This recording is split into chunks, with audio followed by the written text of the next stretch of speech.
Bir jangda Ali roziyallohu anhu bir kofirni yerga qulatdi.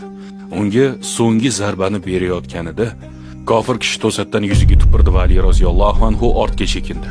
O'ldirishdan bosh tortdi. Atrofdagilar hayratda qolib so'radi: "Nega to'xtatdingiz?" Ali roziyallohu anhu javob berdi: "Alloh yo'lida o'ldirmoqchi edim, lekin yuzimga tupurganida g'azabim qo'zg'aldi. O'sha paytda o'ldirganimda nafsim aralashgan bo'lardi. Keyin bu Alloh uchun bo'lmasdi. Ixlosim, samimiyatimga putur yetardi. Shu sababli to'xtadim."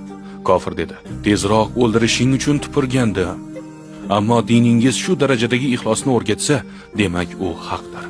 E'tibor bering, u Qur'onni bilmasdi. Payg'ambar alayhissalom ta'limotlarini bilmasdi.